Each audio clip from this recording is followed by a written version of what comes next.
Well, joining us now is automotive expert Mike Caudill. Mike, thanks for being with us. All right, so we've heard people's opinions. We've heard the numbers from the government.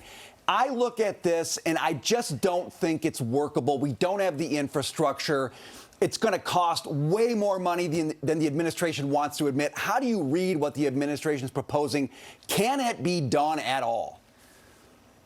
Yeah, well, thanks for having me on, guys. Let me tell you right now, it's insanity, right? So what the White House is trying to push with electric vehicles is it's not going to be a stable proposition for consumers in the market. The hard part about all of this is that you're forcing consumers into electric vehicles when they don't want it, right? The auto industry is divided up. This topic is divided up into three different categories: the car itself, the infrastructure, and then the consumer. The most important, obviously, as Madison was saying a minute ago, is the consumer. They don't really want electric vehicles unless you are in that small percentile of the market, which is noted as about 4 to 5% of people buying electric vehicles right now.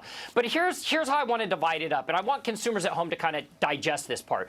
The cars themselves that the automakers are making, they're awesome. They're a lot of fun. I'm test driving the Ford Lightning right now. It's fast, it's cool, it's quiet, but the hard part is the infrastructure. Where do you charge? 65% of Americans, they have homes. They can charge in their home. But what about that other 35%? And we haven't even started the discussion on where do the batteries end up in 8 to 10 years from now, right? Where is the lithium coming from? We're talking China. There's so much into this discussion. We're barely even touching on it right now. Can we go to China? Talk to us about just the dirtiness or not of this supply chain, and if it's really solving our goals, if the goal is to help the environment. Right. So let me tell you, here's some facts on the whole lithium part of the market, right? The #1 producer of lithium in the world is actually Australia. They produce 52%, and then China and Chile actually come in at #2. But here's the scariest part about all of it. That is 70% of the supply chain itself is dictated and run through China. So that means if they cut it off, we're done. We've got nowhere to go. And the hardest part about all of this is lithium is what is preferred with automakers for battery chemistry. 8 to 10 years from now, we're going to start running out of lithium. We're going to have nowhere to turn.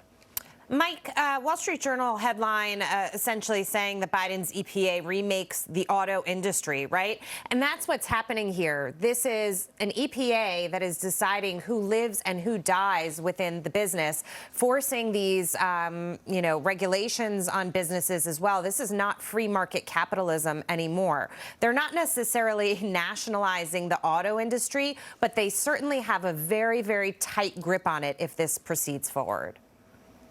They do, and I'll throw an interesting number at you, and this is on Toyota's website. They're the last to market when it comes to electric, and they're very smart in how they're looking to roll this out. Toyota has said for every 1 electric vehicle they make, they can produce 66 hybrid vehicles. So if your concern is really CO2 and the environment, just build hybrid vehicles. They all get more than majority get more than 50 miles per gallon. What's happening is the White House is using one of the #1 staples in our economy to weaponize it. And that's what they're doing right now. They're weaponizing EVs. Automakers are now too far into the mix on this, investing. Just over here in Memphis, Ford's built out what they call Ford Blue Oval City. It's their entire electric manufacturing facility. So we're so far into this, we are going to go electric, whether we like it or not. But here's the good news, is it a new administration? Let's just say it's a DeSantis. It could be anyone. They can come in and within that first week start changing things.